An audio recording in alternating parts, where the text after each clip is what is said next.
Health One has allowed our city to shift away from police-led 911 responses. As we work to reimagine policing, this model is one of the tools we can use to increase safety in our communities.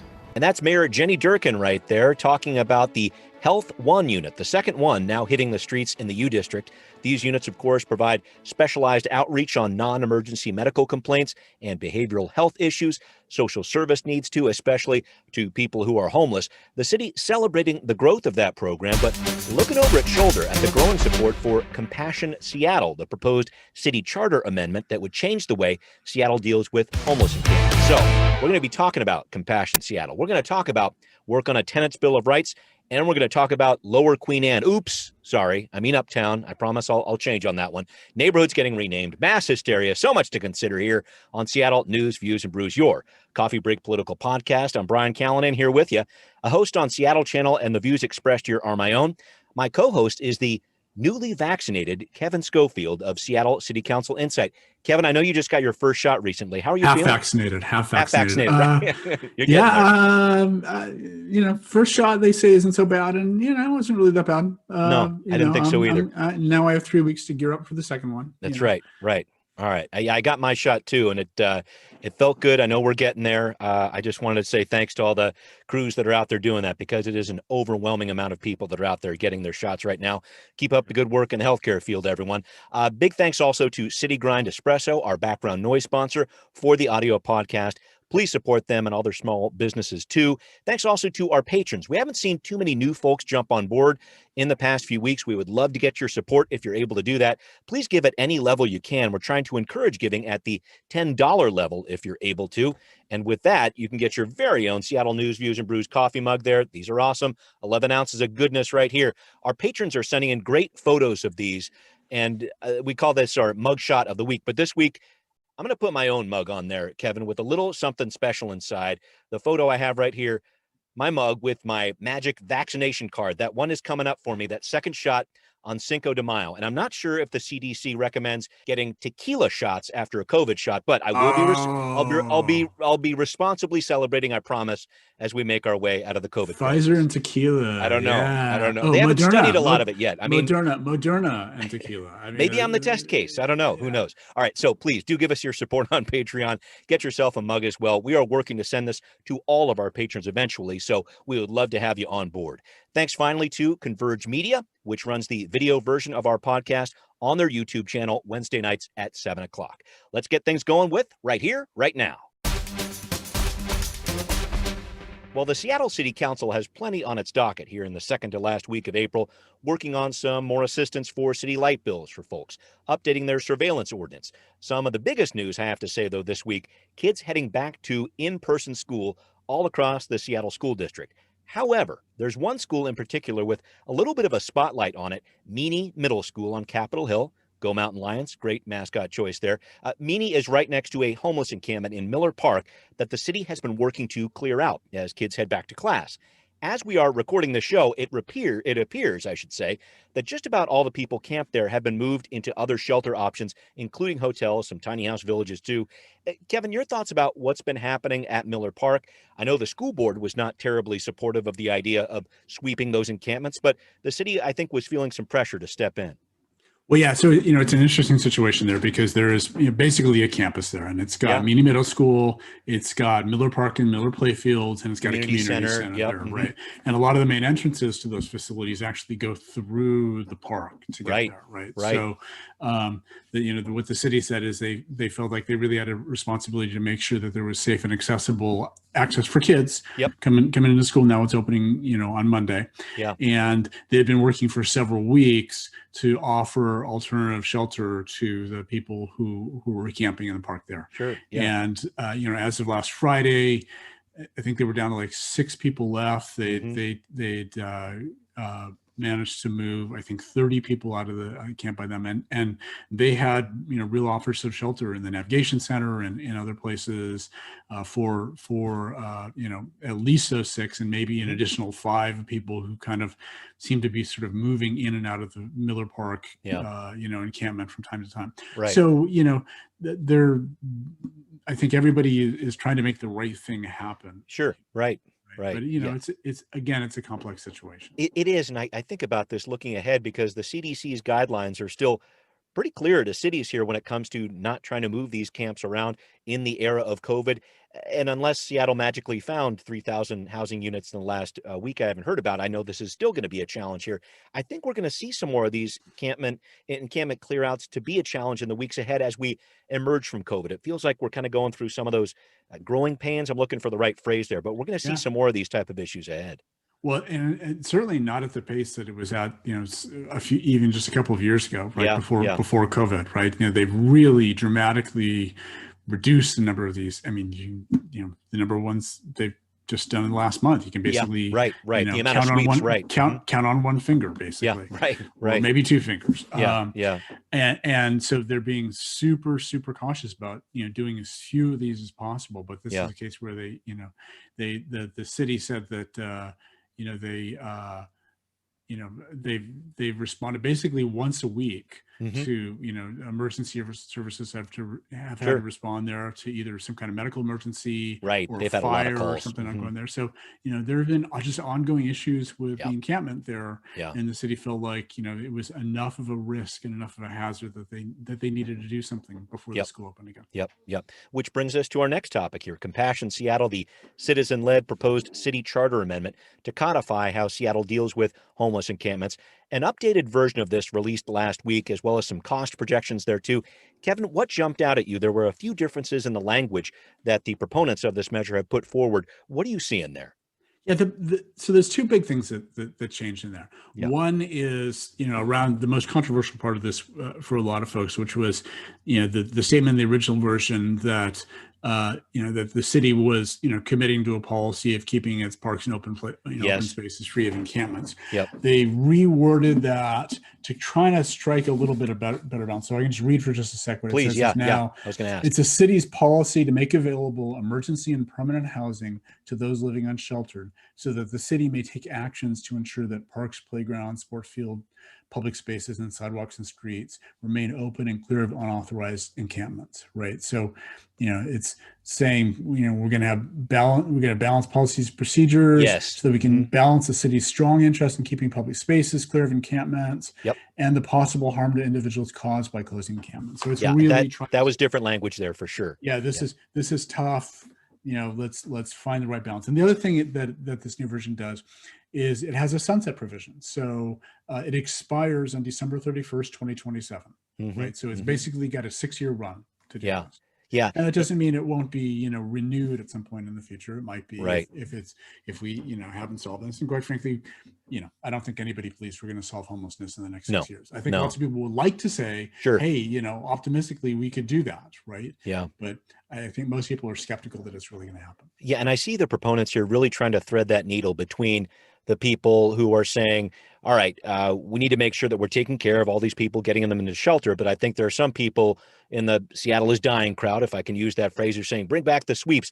I think they're trying to find a middle ground, because I thought it was interesting in the Seattle Times last week, Gordon McHenry from United Way, which was initially listed among the people that were supportive of this measure. He was like, we're not boosters just yet. We need to learn more about this. And I think the proponents are trying to respond to that, to try to find some sort of middle ground, which is going to be difficult here.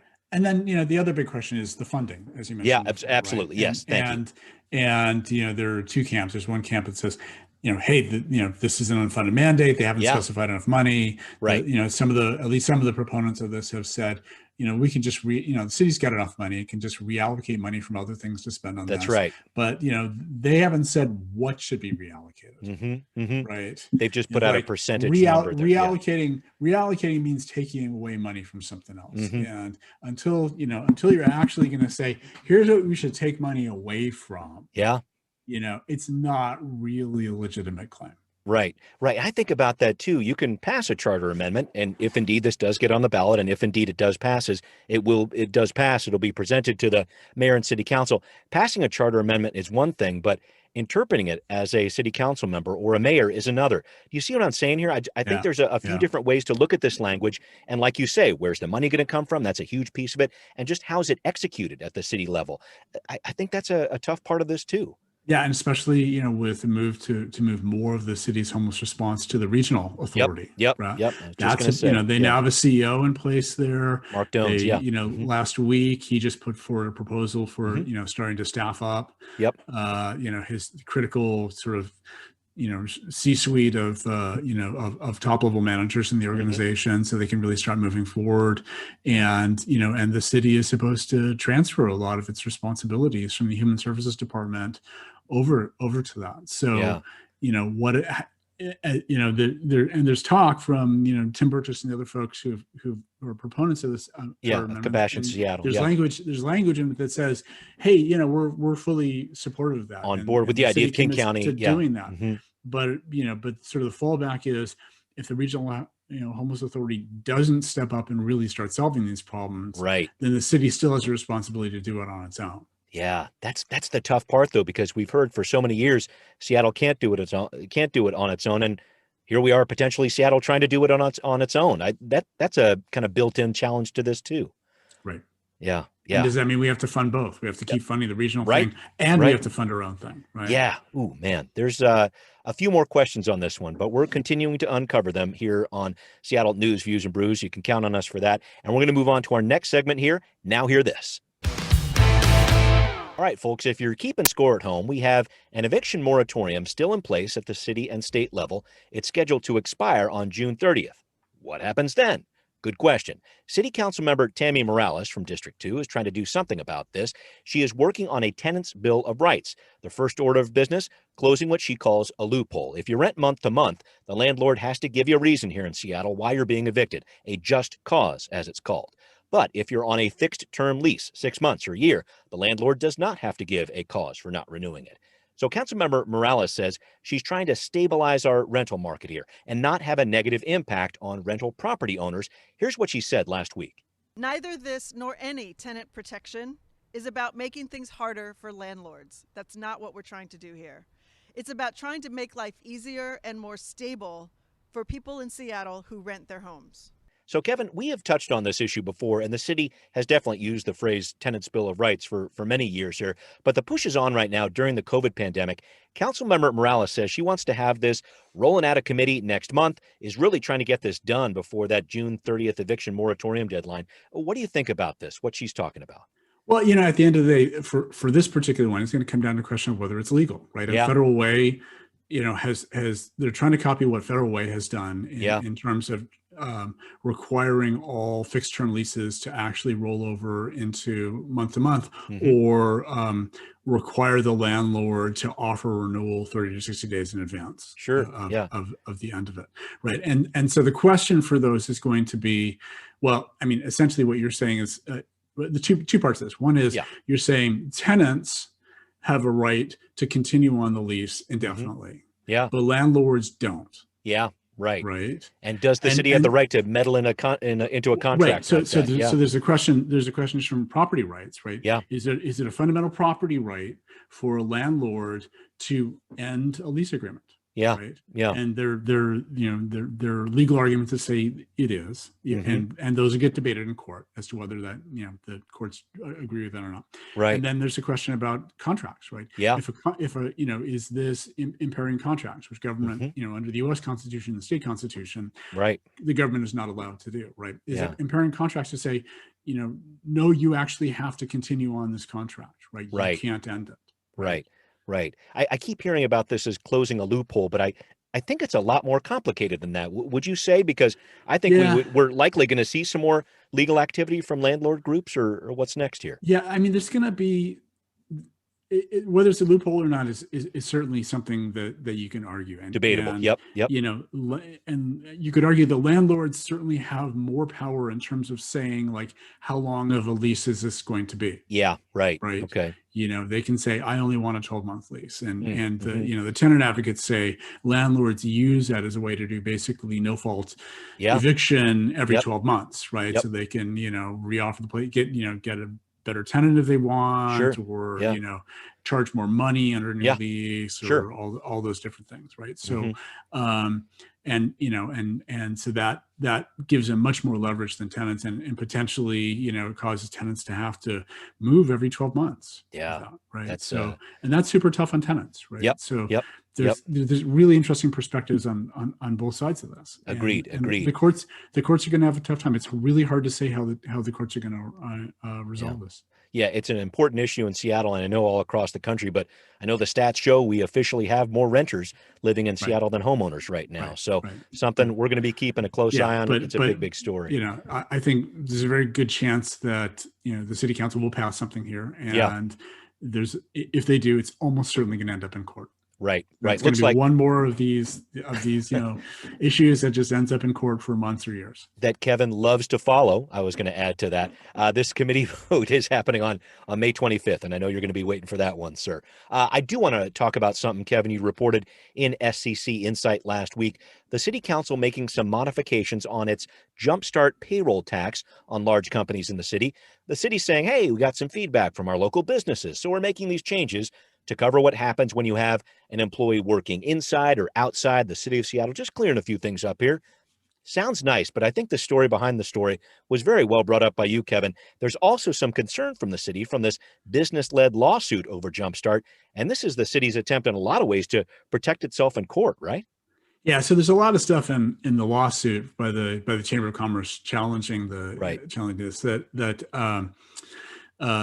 is probably not going to fly. It's a little over dramatic. Okay. But the one part under the original rules for the payroll tax, the one part which really does sort of seem to be pretty legitimate is they point out that an employer who may not even do business in Seattle may be liable to pay payroll taxes on one of their employees who also doesn't work in Seattle but lives in Seattle. Yes, right.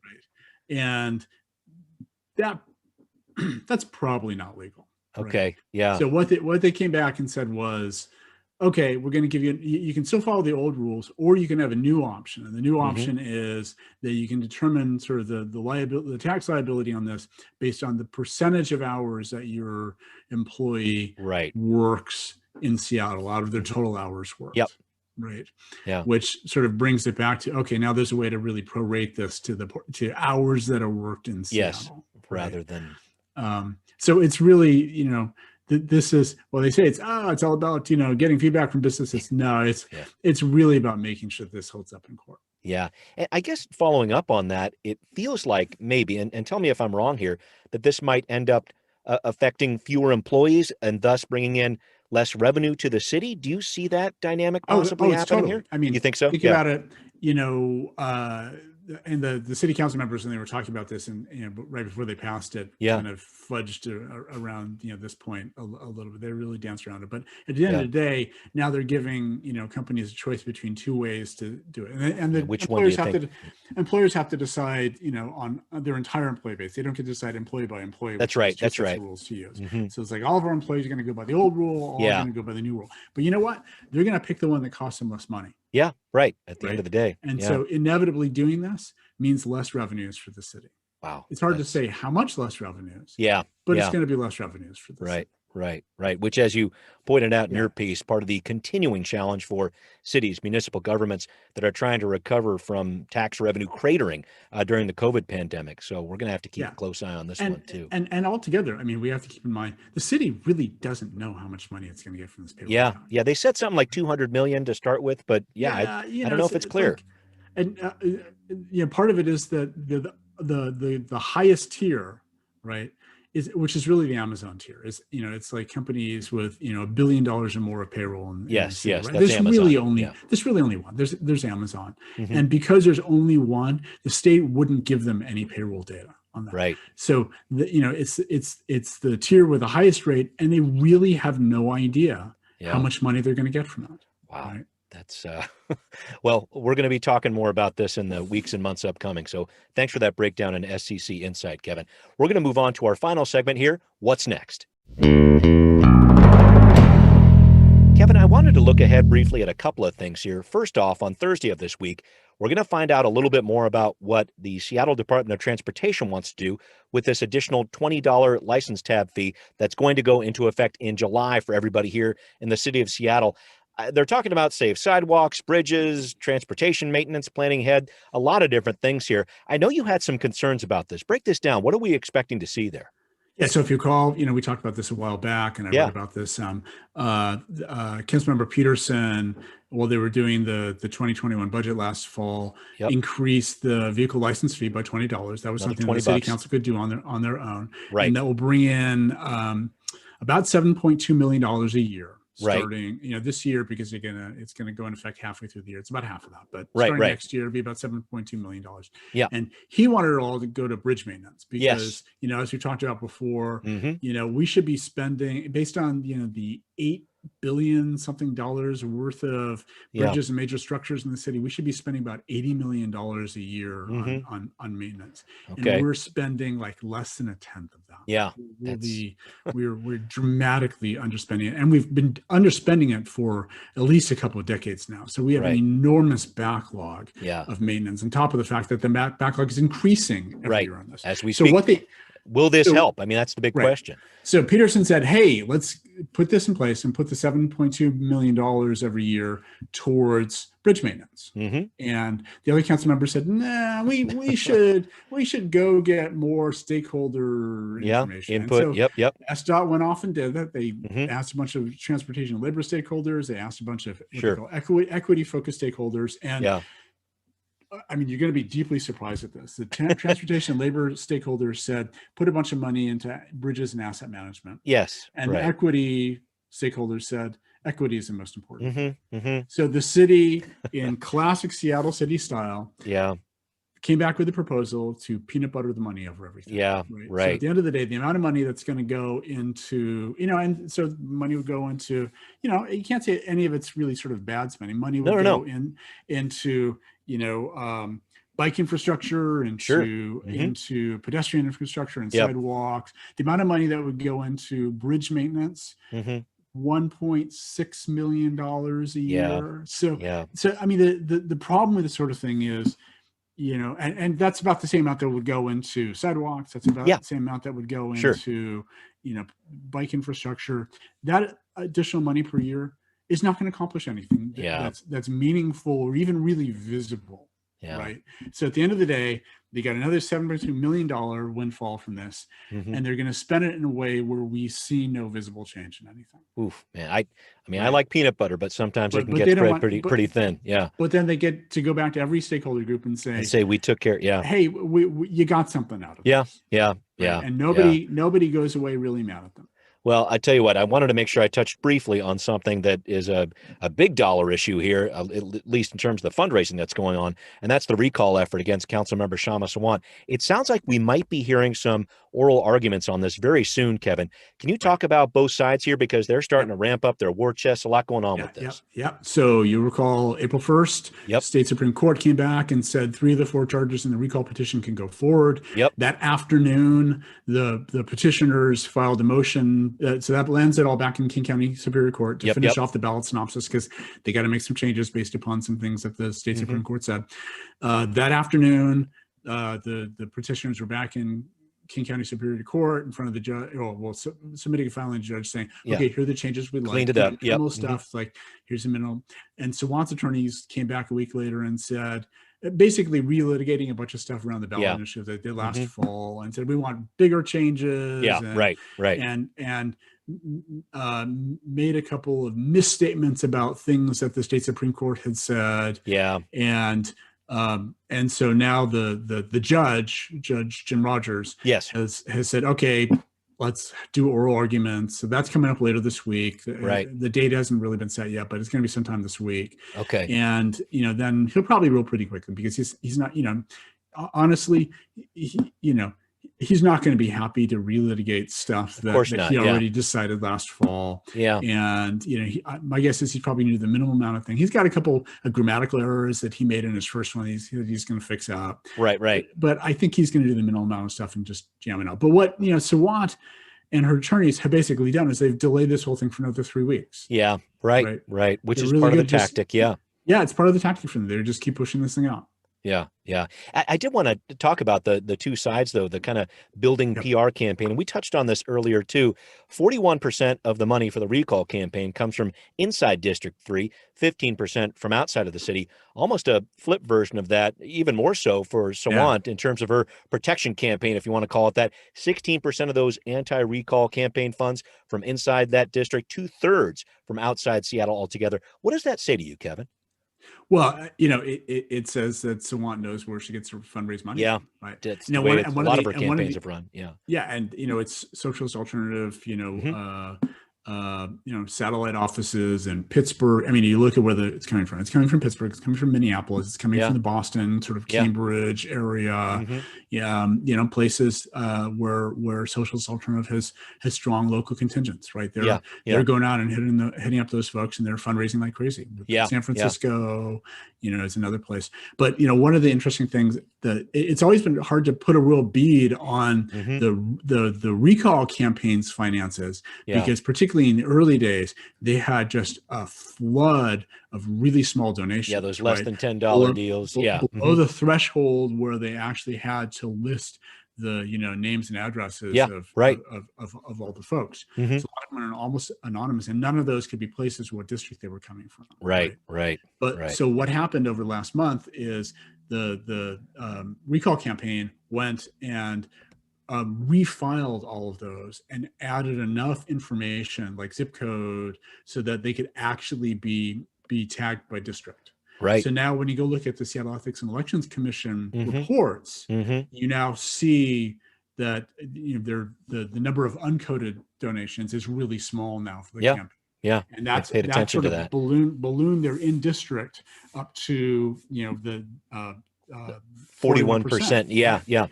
And when you look at sort of the number of contributors, there'd be kind of this ongoing PR war between the two sides as to which one had actually more individuals supporting them within District 3. Yeah.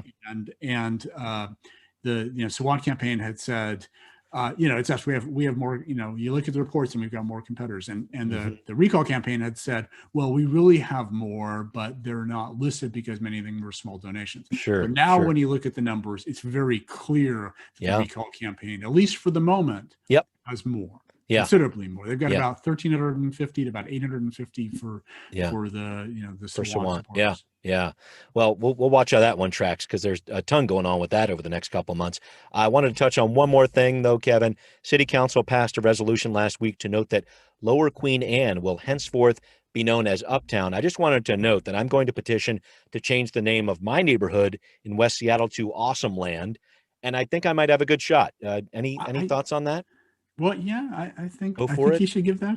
See what Councilmember Herbold thinks about that one. Yeah, I'll talk to some stakeholders. This is clearly trending with the city council. Right? That's right. So, I can't wait. All right. Well, we always like to wrap up our show with a taste of some good treats to have on your coffee break. Kevin brings his mastery of the world of baking. I do a lot of chewing generally during this segment here. This week, Kevin, my daughters have put together a olive oil chocolate chip cookie here with the sea salt on top. So I love chocolate cookies. These come back on the show quite often here. But the question in our house, can you make a chocolate chip cookie too salty? What's the right balance there? Any thoughts on that one, sir? I think part of that is probably, are there nuts in that? Or is it just no, we didn't put nuts in. We did not put nuts in this one. There are a lot of people who put walnuts in there, and that changes the taste considerably and might cause you to sort of make it more salty. I think it's just, there's some people that really like they just crave the salt. Right? Oh, gosh, and so salt savory. And chocolate goes together really well. Turns out, true story. So the olive oil is really interesting. It's a good substitute for butter, is what we've found. It's a good substitute for butter.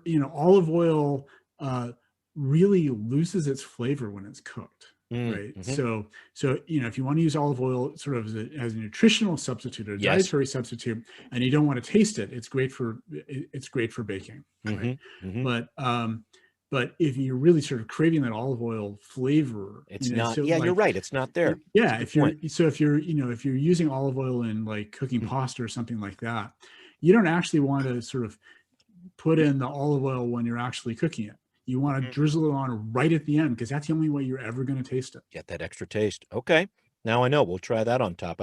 These are awesome cookies. I'm just going to take a couple bites here, but. That is the good stuff.